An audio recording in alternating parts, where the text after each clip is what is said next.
Hello दोस्तों। आजकल child issues related इतने प्रॉब्लम्स हैं कि बहुत जन परेशान हैं। लोगों की मैरिड लाइफ में 5-5 10-10 साल हो जाते हैं, फिर भी उनके बच्चे नहीं होते हैं।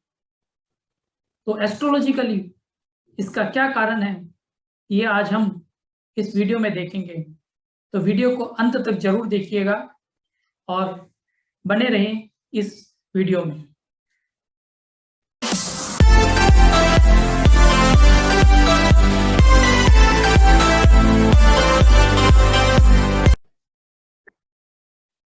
हेलो दोस्तों, welcome back to SPN consultancy.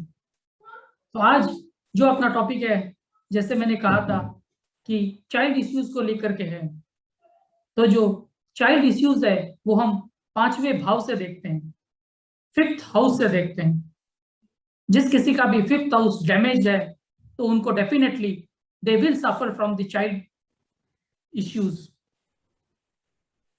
तो अगर according to KP astrology Krishnamurti ji, अगर आपका 5वें घर का कस्पल सबलॉर्ड कहीं से भी डैमेज्ड है या फिर कहीं पर बैरन साइन में बैठा हुआ है,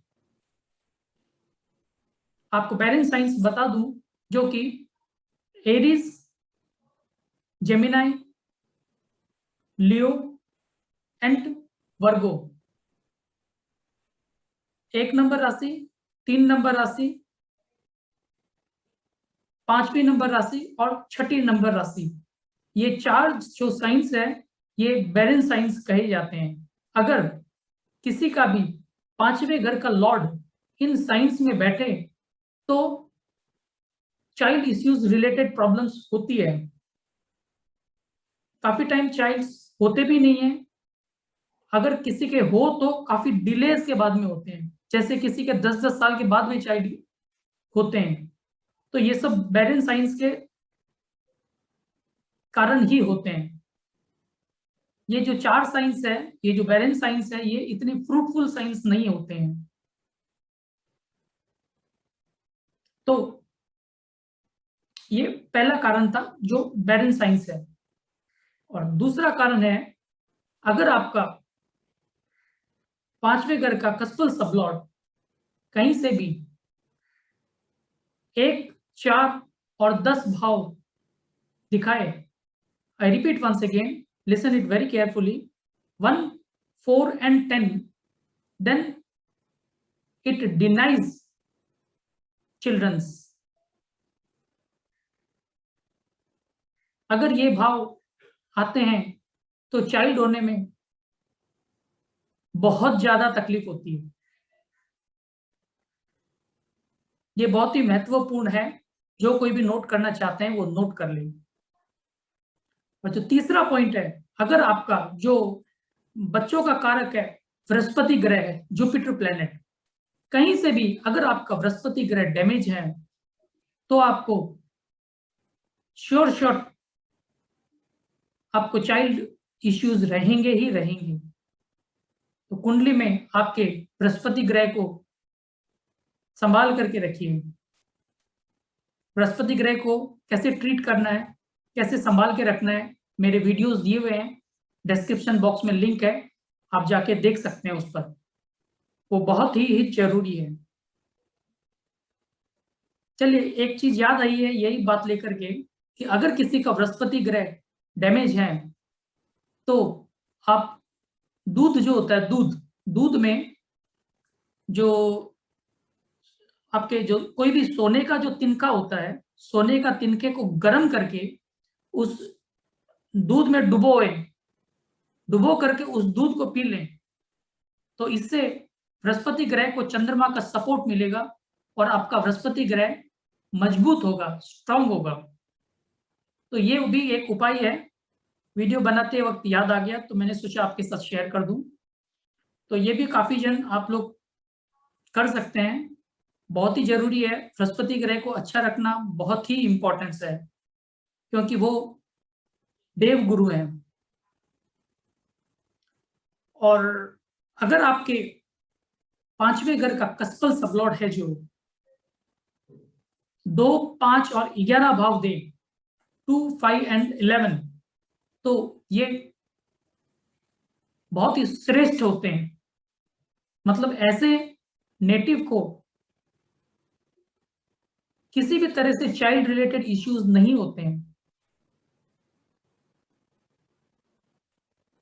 क्योंकि जो दूसरा भाव है वो कुटुंब का भाव होता है, अपने घर का भाव होता है।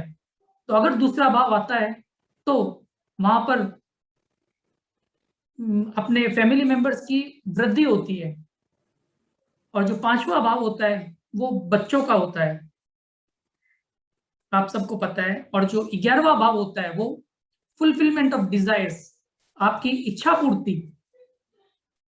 आपकी इच्छा पूर्ति, आपकी जब भी इच्छा होगी तभी आपको रिजल्ट्स मिलेंगे। तो 2, 5, 11 अगर आपके कुंडली में आ रहे हैं तो वो बहुत ही श्रेष्ठ हैं। उस समय आपको चाइल्ड रिलेटेड किसी भी तरह के इश्यूज नहीं आएंगे। और अगर उसके विपरीत 1, 4, 10 भाव आ जाएं तो वो स्वाभाविक है कि इससे आपको चाइल्ड रिलेटेड इश्यूज रहेंगे ही रहेंगे। और अगर आपकी कुंडली में 5वें घर का कस्पल स्वप्लॉट कहीं पर भी नक्षत्र लेवल पर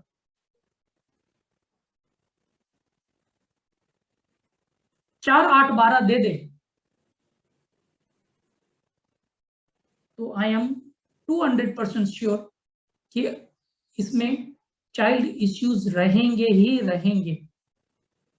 और हो सकता है कि चाइल्ड ना भी हो, बहुत ज्यादा चांसेस है।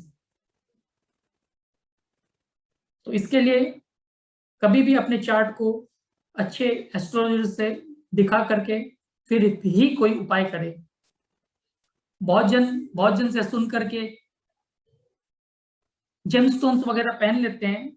एक बात मैं बता देता हूं, क्योंकि बाजार में बहुत जन ओरिजिनल जेमस्टोन्स नहीं बेचते हैं, और जो जेमस्टोन्स पहनते हैं 70% उसके बहुत नेगेटिव रिजल्ट्स भी मिलते हैं, क्योंकि उसमें बहुत ही सूक्ष्म तरीके से देखना पड़ता है। कहीं पर भी आपका कोई भी ग्रह है जो 6, 8, 12 लेकर के चला गया या 4, 8, 12 लेकर चला गया अपने कस्पल सबलॉट की टेबल में भी, तो आपको बहुत ज्यादा इश्यूज हो सकते हैं।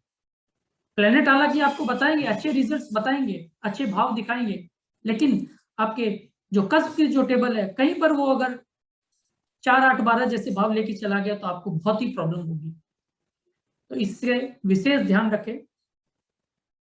और आपका चंद्रमा ग्रह भी देखना है इसमें।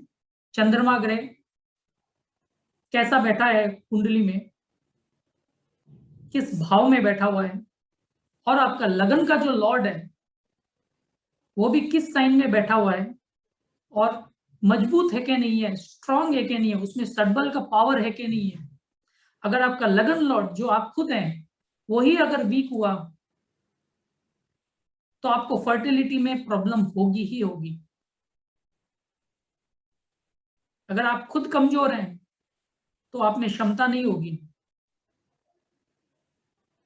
तो दोस्तों, आई होप आपको समझ आ गया होगा।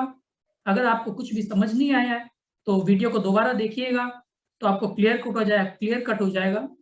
फिर भी आपको कोई इश्यूज रहता है तो आप कमेंट बॉक्स में कमेंट कर सकते हैं। और किसी भी तरह का आपको कंसल्टेशन चाहिए, then you can comment me in my WhatsApp number, which is provided in the description box, and many more videos are there in the description box. You can click the link and लाभ ले सकते हैं उसका। तो चलिए दोस्तों, इस video को यहीं विराम देते हैं, मिलते हैं दोबारा और एक अच्छे टॉपिक के साथ। So thank you guys, till then, good bye.